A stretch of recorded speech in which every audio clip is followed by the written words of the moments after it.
आप सभी को नमस्कार। मैं Aditya Tiwari, assistant professor RCT Bhilai, आप सभी का अभिनंदन करता हूं। आज की प्रस्तुति का विषय है OS में CPU शेड्यूलिंग और मल्टीथ्रेडिंग की मूल अवधारणा, या अपन इंग्लिश में कहें basic concept of CPU scheduling and multithreading in OS। ये सबसे इम्पॉर्टेंट विषय है, महत्वपूर्ण विषय है इस सब्जेक्ट का, क्योंकि पूरा जो ऑपरेटिंग सिस्टम है CPU शेड्यूलिंग के बेसिस पे ही कार्य करता है। आज इस प्रस्तुति में इस टॉपिक को हम अच्छे समझने की कोशिश करेंगे।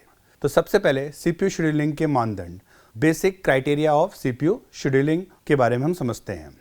CPU शेड्यूलिंग सिस्टम के प्रदर्शन के लिए आवश्यक है और यह सुनिश्चित करता है कि प्रक्रियाएं सही ढंग से और समय पर निष्पादित हों। विभिन्न CPU शेड्यूलिंग एल्गोरिदम में अन्य गुण होते हैं और किसी विशेष एल्गोरिदम का चुनाव विभिन्न कारकों पर निर्भर करता है। CPU शेड्यूलिंग एल्गोरिदम की तुलना के लिए कई मानदंड समझाए गए हैं। सबसे पहले CPU शेड्यूलिंग है क्या? CPU शेड्यूलिंग एक ऐसी प्रक्रिया है जो एक प्रक्रिया को CPU का उपयोग करने की अनुमति देती है, जबकि दूसरी प्रक्रिया किसी भी संसाधन जैसे कि इनपुट आउटपुट आदि की अनुपलब्धता के कारण विलंबित होती है। इस प्रकार CPU का पूर्ण उपयोग होता है। इनपुट आउटपुट यानी जितने भी आपके पेरिफेरल डिवाइसेस लगे रहते हैं उसको सबको हम इनपुट आउटपुट डिवाइस बोलते हैं, जैसे कीबोर्ड, माउस, मॉनिटर, ये हमारे सब इनपुट आउटपुट डिवाइसेस होते हैं। तो इनको सबको आपस में क्या करती है, CPU शेड्यूलिंग कंट्रोल करके रखती है। संक्षेप में CPU शेड्यूलिंग चलाने वाली प्रक्रियाओं में क्रम और प्राथमिकता को तय करता है और CPU उपयोग थ्रूपुट, टर्न अराउंड टाइम, प्रतीक्षा समय और प्रतिक्रिया समय जैसे विभिन्न मापदंडों के आधार पर CPU समय आवंटित करता है। CPU शेड्यूलिंग का उद्देश्य सिस्टम को अधिक कुशल, तेज और निष्पक्ष बनाना है। CPU शेड्यूलिंग का मानदंड। CPU शेड्यूलिंग के कई मानदंड हैं, उनमें से कुछ का उल्लेख इस प्रकार है। सबसे पहले CPU का उपयोग। किसी भी CPU यानी कि central processing unit scheduling algorithm का मुख्य उद्देश्य CPU को यथासंभव व्यस्त रखना है, अधिक से अधिक उससे कार्यों को कराना है। सैद्धांतिक रूप से CPU उपयोग 0 से 100 तक हो सकता है, लेकिन वास्तविक समय प्रणाली में यह सिस्टम पर लोड के आधार पर 40 से 90% तक ही भिन्न होता है। हम जितने भी इसमें कार्य करते हैं, हम CPU को बस 40 से 90% तक के व्यस्त रखते हैं, बाकी पूरा समय उसके लिए लॉस पे जाता है। हमारा मेन कार्य होना चाहिए, हम उसके कार्यों को, CPU शेड्यूलिंग को 100% यानी 100% का हम उसका उपयोग कर सकें। दूसरा मानदंड आता है थ्रूपुट। थ्रूपुट जो होता है CPU द्वारा किए गए कार्य का माप प्रति यूनिट समय में निष्पादित और पूर्ण की जाने वाली प्रक्रियाओं की संख्या है। इसे थ्रूपुट कहा जाता है। प्रक्रियाओं की लंबाई या अवधि के आधार पर थ्रूपुट भिन्न भिन्न हो सकता है। किसी की डेटा फाइल जिसको आप उपयोग कर मिला रहे हैं, यदि उसकी फाइल बड़ी है, जैसे मूवी को आपने देखना चालू किया, उसका काफ़ी समय देखने लगेगा। वहीं कोई गाना सुन रहे हैं तो उसमें कम समय लगेगा। कोई टेक्स्ट फाइल में आप काम कर रहे हैं तो उसमें कम समय लगेगा। तो सब चीज़ की लेंथ पर निर्भर करता है कि उसमें कितना थ्रूपुट आएगा। तो थ्रूपुट पूरा का पूरा अनुकूल होता है लंबाई के ऊपर पे। डेटा की लंबाई ज़्यादा है तो आपका थ्रूपुट ज़्यादा लगने वाला है, यदि लंबाई कम है तो उस थ्रूपुट उसमें कम लगने वाला है। ये होता है हमारा थ्रूपुट। अब हम समझते हैं शेड्यूलिंग क्राइटेरिया के बारे में। ये दो प्रकार के होते हैं, एक होता है मैक्सिमाइज और एक होता है मिनिमाइज। मैक्सिमाइज में हम देखते हैं सबसे पहले थ्रूपुट। थ्रूपुट यानी कि CPU को हम कितना व्यस्त रखते हैं अपने कार्यों में। यदि हम उसको मैक्सिमम उसका यूटिलाइजेशन को समझते हैं और उसको यूज़ करते हैं तो हमारा जो रिजल्ट आएगा वो काफ़ी अच्छा आएगा। मतलब हमने CPU को किसी कार्य दिया, जैसे आपने किसी एम्प्लॉय को रखा हुआ है और उससे आपने पूरे कार्यों को निकाला और रोजी पे आपने उस पर काम करा रहे हैं, तो वो आपके बिजनेस को प्रॉफिट देने वाला है। यदि वो दिन भर में काम करता है और अपना काम अच्छे से नहीं करता है तो ऑब्वियसली क्या होगा, आपका थ्रूपुट भी कम आएगा, यानी आपके बिजनेस को क्या होगा, लॉस होगा। तो सबसे पहला जो फैक्टर होता है मैक्सिमाइज, वो क्या होना चाहिए, हमारे थ्रूपुट को बढ़ाने के लिए होना चाहिए। दूसरा होता है आपका पूर्ण रूप से CPU शेड्यूलिंग को करना। आप अच्छे से उसको व्यवस्थित कर पाते हैं, पूरे कार्यों पर ध्यान दे पाते हैं। यदि वो व्यक्ति अच्छे से पूरे कार्यों को समझ के कार्य कर पाता है तो हमारा उससे भी क्या होता है, मैक्सिमाइजेशन में बढ़ोतरी होती है। मिनिमाइजेशन में क्या क्या चीज़ें हैं, इसमें 3 घटक होते हैं। सबसे पहला क्या होता है हमारे पास, वेटिंग टाइम या रनिंग टाइम। इसमें क्या होता है कि आपका प्रोसेस कितना देर लगा रहा है उसको करने में। अब आपका उसमें टाइम बढ़ते पे बढ़ते चले जा रहा है किसी भी चीज़ में, तो वो क्या करता है, अपने किसी कार्य को ख़त्म होने में बहुत समय ले लेता है। दूसरा जो फैक्टर होता है टर्न अराउंड टाइम, मतलब कोई भी क्रिया चालू हुई वो कब आती है और कब वो ख़त्म होती है। मतलब कोई गाना आपने सुनना चालू किया, वो एक समय में प्रोसेसर पे आया, जैसे ही आपने क्लिक किया प्रोसेसर पे आता है, प्रोसेसर पे वो गाना आरंभ होता है और उसको ख़त्म होने में कितना समय लगता है वो उसका टर्न अराउंड टाइम कहलाता है। अब उसी गाना सुनते सुनते बीच में कॉल आ गया, कुछ और चीज़ें आ गई, तो वो चीज़ें वहाँ पे रुक जाती हैं, तो उसका टर्न अराउंड टाइम भी क्या हो जाता है, बढ़ जाता है। तीसरा होता है रिस्पॉन्स टाइम। मान लो फाइल छोटी है तो जल्दी रिस्पॉन्ड करेगी, फाइल बड़ी है तो लेट रिस्पॉन्ड करेगी। दूसरा निर्भर करता है आपकी प्राइमरी मेमोरी के ऊपर भी। हमको पता है कि दो टाइप की मेमोरी होती है, सेकेंडरी और प्राइमरी, प्राथमिक मेमोरी और द्वितीय मेमोरी। तो प्राइमरी मेमोरी यदि अच्छी होगी, उसमें अच्छा स्पेस होगा, तो ये रिस्पॉन्स टाइम भी कम लगेगा और फाइल की लेंथ पे भी ये निर्भर करता है। तो ये आपके दो घटक होते हैं, मैक्सिमाइजेशन और मिनिमाइजेशन। फिर तीसरा फैक्टर है हमारा टर्न अराउंड टाइम। किसी विशेष प्रक्रिया के लिए एक महत्वपूर्ण मानदंड ये है कि उस प्रक्रिया को निष्पादित करने में कितना समय लगता है। किसी प्रक्रिया को प्रस्तुत करने के समय से लेकर उसके पूरा होने तक के समय को टर्न अराउंड समय के रूप में जाना जाता है। टर्न अराउंड टाइम मेमोरी में आने के इंतज़ार में, तैयार कतार में इंतज़ार करने, सीपीयू में निष्पादित करने और इनपुट आउटपुट के इंतज़ार में बताए गए समय का योग होता है। एक सिंपल यदि मैं एक्सप्रेशन में लिखूं, turn around time equal to समापन टाइम माइनस आगमन टाइम होता है।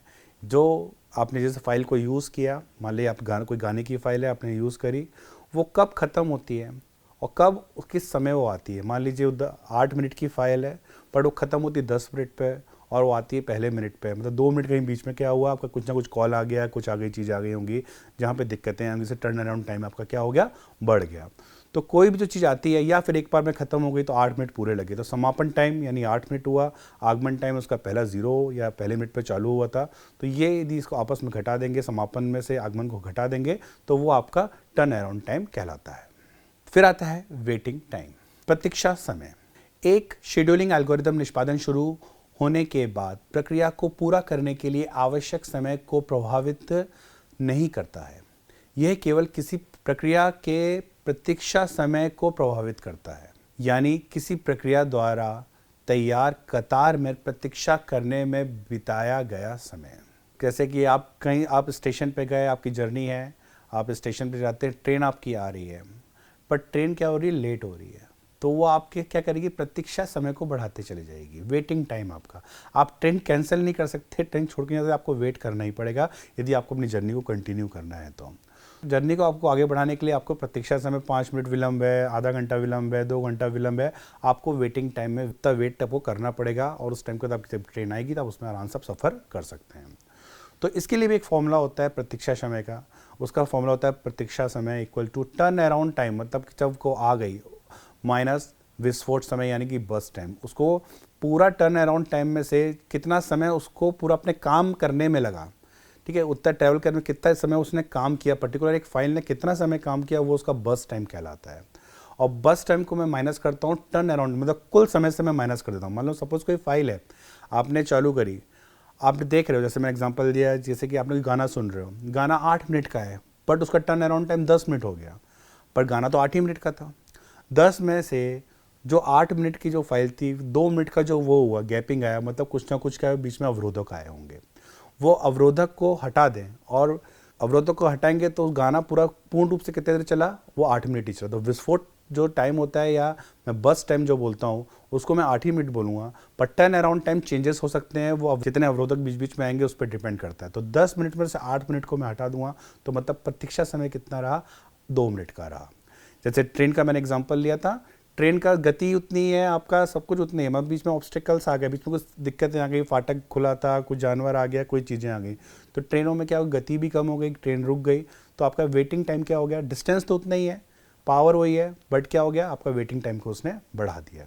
तो कहीं कोई दिक्कत नहीं आती, रेलवे ट्रैक वही रहेगा, ट्रेन वही रहेगी, स्टेशन वही रहेगा, बट अब आपके वेटिंग टाइम क्या हो गए, बढ़ गए।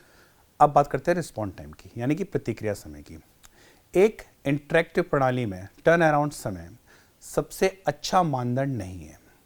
एक प्रक्रिया काफ़ी पहले कुछ आउटपुट उत्पन्न कर सकती है और नए परिणामों की गणना जारी रख सकती है, जबकि पिछले परिणाम उपयोगकर्ता यानी कि यूजर्स के लिए आउटपुट हो रहे हैं। इस प्रकार एक अन्य मानदंड अनुरोध की प्रक्रिया प्रस्तुत करने से लेकर पहली प्रतिक्रिया उत्पन्न होने तक लगने वाला समय है। इस माप को प्रतिक्रिया समय कहा जाता है। प्रतिक्रिया समय का भी एक फॉर्मूला है। प्रतिक्रिया समय इक्वल टू सीपीयू आवंटन समय, जब सीपीयू पहली बार आवंटित किया गया था वो वाला समय, माइनस आगमन समय। तो सीपीयू आवंटन समय में से आगमन समय को आप हटा दीजिए तो वो क्या कहलाता है? प्रतिक्रिया समय कहलाता है। इस पर बहुत सारे न्यूमेरिकल्स हैं। हम जब अगली प्रस्तुति लेकर आएंगे तो इस विषय पे आपको कैसे इस पे निकालते हैं विद द हेल्प फॉर्मूला के साथ आपको अच्छे से समझाएंगे कि कैसे वो यूज़ में आता है। अब आता है समापन समय। समापन समय वह समय है जब प्रक्रिया निष्पादित होना बंद हो जाती है, जिसके अर्थ ये है कि प्रक्रिया ने अपना बर्स्ट टाइम या विस्फोट समय पूरा कर लिया है और पूरी तरह से निष्पादित हो गई है।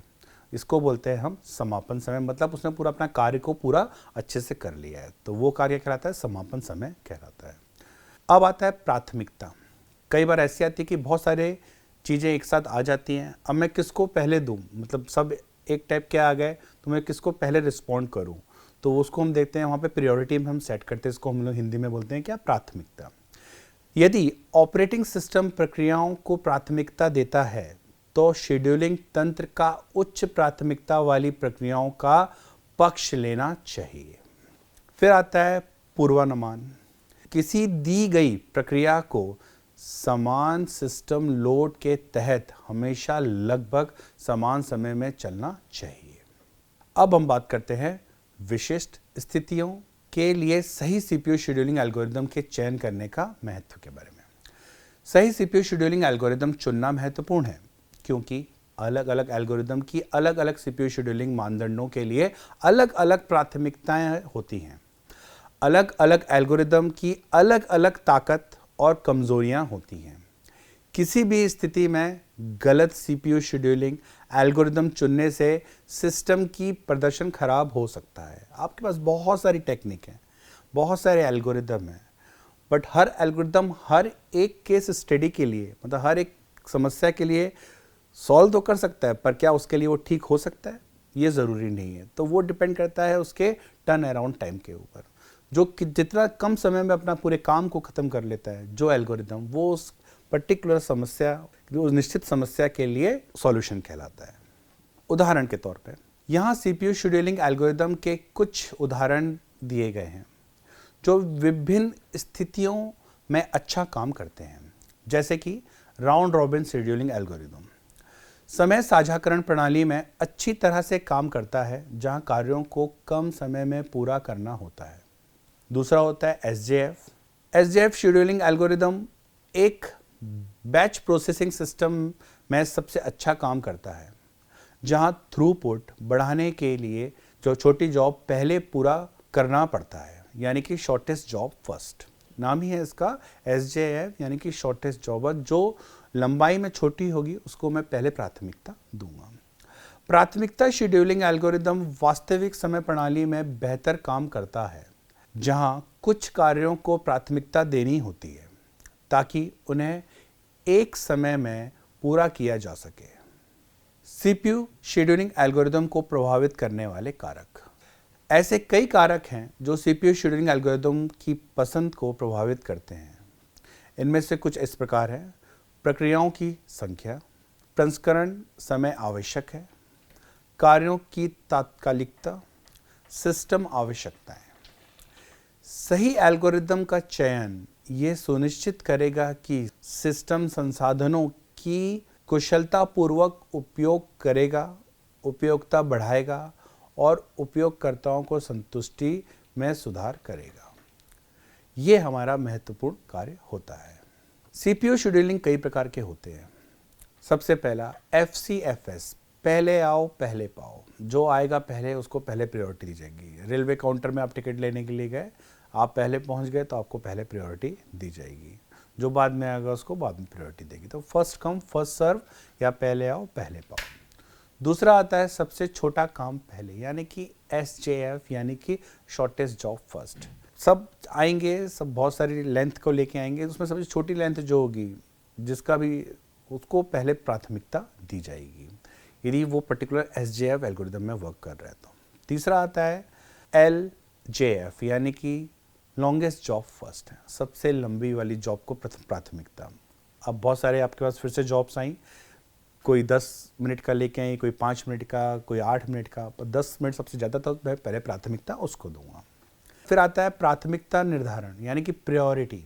कई आपके पास जॉब आएंगी जो प्रायोरिटी लेके आएंगी, इनका टाइम कुछ भी हो बट वो प्रायोरिटी लेके आएंगी, फर्स्ट पे इसको रखना है भाई, प्रोटोकॉल है। यदि प्रायोरिटी सबसे ज़्यादा उसको दी जाएगी तो उसको सबसे पहले एग्जीक्यूशन में लाया जाएगा। तो प्रायोरिटी, यदि कोई जॉब प्रायोरिटी के साथ आती है, भले उसका लेंथ कुछ भी हो, उससे कोई फ़र्क नहीं पड़ता, तो मैं वो कभी भी आया हो, भले 10वें नंबर पे भी क्यों ना आया, पर प्रायोरिटी उसकी फर्स्ट है और पहला जो आया था उसकी प्रायोरिटी 9th नंबर है उसमें सपोज, तो जो 10वें नंबर पे आया पर उसकी प्रायोरिटी 1 है, तो सबसे पहले एग्जीक्यूशन भी उसी का होगा। फिर आता है राउंड रॉबिन। राउंड रॉबिन वो सबको बराबर देता है और कुछ सेकंड्स में हर एक प्रोसेस, हर एक जॉब को चालू कर देता है और प्रोसेसर सब में पूरा बिजी रखता है और सबको लगभग उसके समय के अनुसार ख़त्म करता है। सबसे कम शेष समय प्रथम, यानी कि शॉर्टेस्ट रिस्पॉन्स टाइम फर्स्ट। फिर आता है आखिरी में LRTF, सबसे लंबे समय तक शेष रहने वाला प्रथम। तो ये अलग अलग टाइप के आपके पास जॉब्स थी, अलग अलग टाइप के एल्गोरिदम्स थी जो सेम टाइप की जॉब्स को एग्जीक्यूट करती हैं और उनको उनकी प्राथमिकता और उसके इस एल्गोरिदम के बेसिस पे उसको क्या करती हैं, हल करती हैं। तो इनके रिस्पॉन्स भी और रिजल्ट्स भी अलग अलग आते हैं। तो जैसा कि मैंने आपको बताया था, पूरी जॉब, हर एक जॉब के लिए एक ही एल्गोरिदम सही हो ज़रूरी नहीं है। हर एक एल्गोरिदम अपने अपने खुद का थ्रूपुट, अपना खुद का आउटपुट निकालता है, उस पर हम डिसाइड करते हैं कि कौन सा अच्छा है, कौन सा एल्गोरिदम किस जगह के लिए अच्छा है, किस जगह के लिए बेकार है। सो इन बातों का निष्कर्ष ये है कि CPU शेड्यूलिंग मानदंड सिस्टम प्रदर्शन को बेहतर बनाने में महत्वपूर्ण भूमिका निभाते हैं। CPU शेड्यूलिंग तकनीकें CPU उपयोग, throughput, turn around time, waiting time और रिस्पॉन्स टाइम जैसे मानदंडों का विश्लेषण और प्राथमिकता देकर सिस्टम संसाधन और प्रभावी कार्य प्रसंस्करण के कुशल उपयोग को प्रोत्साहित करती हैं। सिस्टम दक्षता और उत्पादन बढ़ाने के लिए किसी दी गई स्थिति के लिए उपयुक्त एल्गोरिदम का चयन करना महत्वपूर्ण है। अब हम समझते हैं CPU शेड्यूलिंग एल्गोरिदम के 2 मोड के बारे में। पहला मोड होता है प्रिमिटिव अप्रोच और दूसरा होता है non primitive approach. Primitive approach को आप हिंदी में पूर्व निवारक दृष्टिकोण भी बोल सकते हैं और नॉन प्रिमिटिव को आप गैर पूर्व विलोकन दृष्टिकोण भी बोल सकते हैं। सबसे पहले हम समझते हैं प्रिमिटिव अप्रोच के बारे में। प्रिमिटिव अप्रोच में प्रक्रिया एक बार अपना निष्पादन शुरू कर देती है तो प्रक्रिया पूरी होने तक CPU को उसी प्रक्रिया के लिए आवंटित किया जाता है। सेंट्रल प्रोसेसिंग यूनिट यानी कि CPU द्वारा प्रक्रियाओं में कोई बदलाव नहीं किया जाएगा। पूरा CPU प्रक्रिया के लिए आवंटित किया गया है और प्रक्रिया पूरी होने तक CPU आवंटन में कोई बदलाव नहीं होगा। आपने एक बार मूवी चालू कर दी है, वो जब तक कि ख़त्म नहीं होगी, जब तक कि दूसरी चीज़ को वेटिंग में डाल दिया जाएगा, उसको रिस्पॉन्ड ही नहीं देगा, उसको देखा भी नहीं जाएगा। पूरी प्राथमिकता उसको दी जाएगी किसमें, प्रिमिटिव अप्रोच में, जब तक कि वो पूरा ख़त्म नहीं हो जाती है। कॉल आ रहा है चलेगा, कुछ और चीज़ें आ रही हैं चलेगा, पर किसी को भी उसमें इंटरफेरेंस नहीं मिलेगा। सब प्रिमिटिव अप्रोच में जो चीज़ आपने पहले लगा दी वो पूरा का पूरा CPU उसी के कार्यों में लग गया। दूसरा आती है नॉन प्रिमिटिव अप्रोच। इस प्रक्रिया में एक बार अपने निष्पादन को तारांकित कर देती है, फिर प्रक्रिया पूरी होने तक CPU को उसी प्रक्रिया के लिए आवंटित नहीं किया जाता है। सेंट्रल प्रोसेसिंग यूनिट द्वारा प्रक्रियाओं में बदलाव किया गया है। पूरा CPU प्रक्रिया के लिए तब आवंटित किया जाता है जब केवल कुछ आवश्यक शर्तें पूरी होती हैं और यदि आवश्यक शर्तों में ब्रेक या गलत घटना होती है तो CPU आवंटन में बदलाव भी होता है। तो नॉन प्रिम्प्टिव देखता है कि कहाँ पे किसको मुझे प्राथमिकता, जैसे आप कुछ गाना सुन रहे हैं या मूवी देख रहे हैं, उसके बीच में कोई कॉल आ जाता है, देखा आपने मोबाइल में देखा ही होगा, आप रील्स देख रहे हैं, उतने बीच में फ़ोन आ गया, तो यहाँ पर क्या होता है, प्राथमिकता पहले कॉल को दी जाती है, ना कि जो आप रील्स देख रहे हैं या गाना सुन रहे हैं उसको कॉल को वेट कर दिया और उसको वहाँ पे चालू रखे। तो ये ऐसा इसमें नॉन प्रिम्प्टिव अप्रोच में नहीं होता है। तो प्राथमिकता जो देखना है वो देखता है किसको पहले देना चाहिए, वो उसको पहले देता है, फिर उसके बाद जो रेस्ट कार्य है उनको बाद में चालू कर देता है। अब हम समझते हैं थ्रेड्स और मल्टी थ्रेडिंग ऑपरेटिंग सिस्टम के बारे में। किसी भी सॉफ्टवेयर सिस्टम में हमेशा विभिन्न प्रकार के थ्रेड काम करते हैं। इन थ्रेड्स को दो सामान्य प्रकारों में वर्गीकृत किया जा सकता है, उपयोगकर्ता थ्रेड्स यानी कि यूजर थ्रेड और कर्नल थ्रेड्स। आपने मोबाइल में देखा होगा, आपके पास हमेशा उसके अबाउट सिस्टम में आप जाके देखिए, आपको कर्नल वर्नल की वर्जन सब मिल जाएंगे, और कर्नल के बारे में मैं आपको बहुत पहले प्रस्तुति में बता भी चुका हूँ। उपयोगकर्ता थ्रेड्स उपयोगकर्ता एप्लीकेशंस द्वारा बनाए और नियंत्रित किए जाते हैं, जबकि कर्नल थ्रेड्स जो होते हैं ऑपरेटिंग सिस्टम कर्नल द्वारा बनाए और नियंत्रित किए जाते हैं। इस पोस्ट में हम थ्रेड्स और मल्टी थ्रेडिंग पर उनके फायदे और नुकसान के साथ बारीकी से नज़र डालेंगे। अब इसको समझने के लिए सबसे पहले मैं किन किन विषयों पर सब चर्चा करूंगा उनको हम पहले जान लेते हैं। सबसे पहले मैं बात करूंगा आपको ऑपरेटिंग सिस्टम के थ्रेड होती क्या है, कर्नल स्तरीय थ्रेड्स क्या होते हैं, उपयोगकर्ता स्तरीय थ्रेड्स क्या हैं, थ्रेड और प्रक्रिया के बीच अंतर, मल्टी थ्रेड क्या है, ऑपरेटिंग सिस्टम में मल्टी थ्रेडिंग कैसे काम करती है, इन विषयों पे हम चर्चा करेंगे। सबसे पहले बताएं ऑपरेटिंग सिस्टम में थ्रेड क्या है। किसी प्रक्रिया की सबसे छोटी इकाई प्रक्रिया में एक या अधिक थ्रेड हो सकते हैं। थ्रेड कोड का एक अनुक्रम है जो एक प्रक्रिया के भीतर चलता है और मेमोरी में इनके स्थान का ट्रैक रखता है, ताकि अगली बार कॉल आने पर वह या वही से शुरू हो सके जहां इसे छोड़ा था। ये एक हल्की प्रक्रिया है जो एक प्रक्रिया के समान कार्य करती है। इस प्रक्रिया में कई थ्रेड हो सकते हैं। आइए मैं आपको यह बात स्पष्ट कर देता हूं। जैसे दिए गए चित्र में आप एक काला तार देख सकते हैं। इस काले तार में अलग अलग नीले, हरे और लाल तार होते हैं। ये तीनों तार एक ही समय में अलग अलग कार्य कर रहे हैं। तो उस काले तार को एक प्रक्रिया के रूप में और तीन अलग अलग तारों को तारे के रूप में लें। ये मल्टी थ्रेडिंग का एक अच्छा उदाहरण है।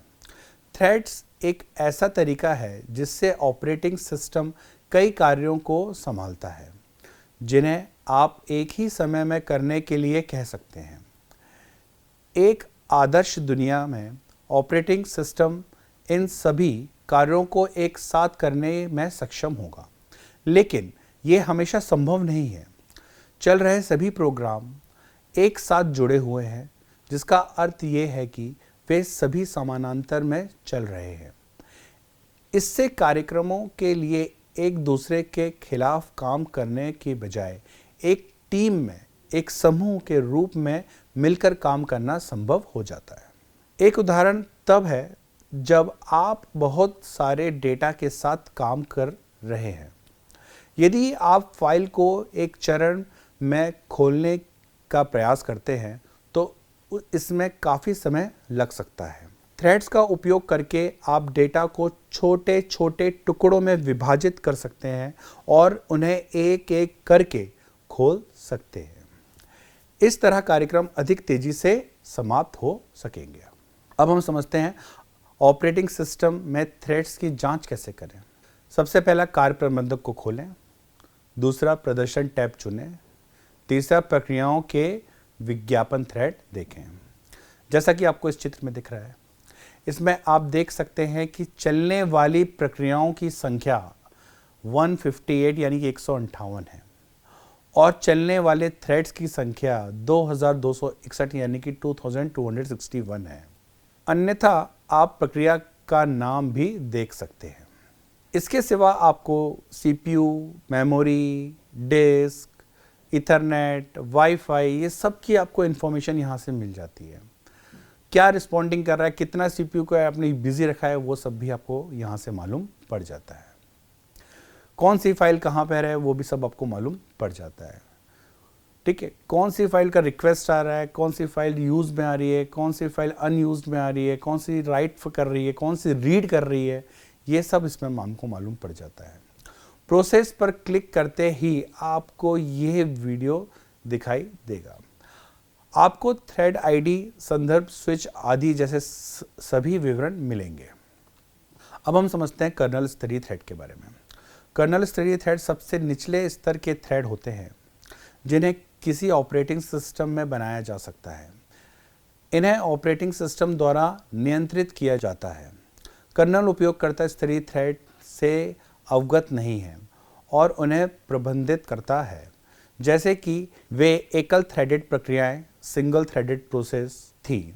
ये थ्रेड उपयोगकर्ता स्तरीय थ्रेड की तुलना में धीमे हैं। कर्नल स्तरीय थ्रेड से कुछ लाभ है। यदि एक कर्नल स्तरीय थ्रेड अवरुद्ध हो जाता है तो अन्य थ्रेड पर कोई प्रभाव नहीं पड़ता है। कर्नल एक ही प्रक्रिया से एक साथ कई थ्रेड शेड्यूल कर सकता है। वे उन कार्यों के लिए बिल्कुल उपयुक्त हैं जिनमें बहुत अधिक शक्ति या गति की आवश्यकता होती है, क्योंकि वे संसाधनों तक आसानी से पहुंच सकते हैं। अब कर्नल के कुछ नुकसान भी हैं। वे उपयोगकर्ता स्तरीय थ्रेड्स की तुलना में धीमे हैं। प्रसंग स्विचिंग धीमी है। नियंत्रण को एक ही प्रक्रिया के भीतर एक थ्रेड से दूसरे थ्रेड में स्थानांतरित किया जाता है और इसके लिए मोड को कर्नल पर स्विच करने की आवश्यकता होती है। एक के लिए वे उपयोगकर्ता स्तरीय थ्रेड्स की तरह पोर्टेबल नहीं हैं, क्योंकि उन्हें सिस्टम तक अधिक पहुंच की आवश्यकता होती है। वे उपयोगकर्ता स्तरीय थ्रेड्स की तरह सुनिश्चित भी नहीं हैं, क्योंकि वे अधिक क्रैश और सिस्टम अस्थिरता का कारण बन सकते हैं। यूजर स्तरीय थ्रेड्स के बारे में, ये प्रक्रिया द्वारा बनाए जाते हैं और उस प्रक्रिया के स्वामित्व में होते हैं।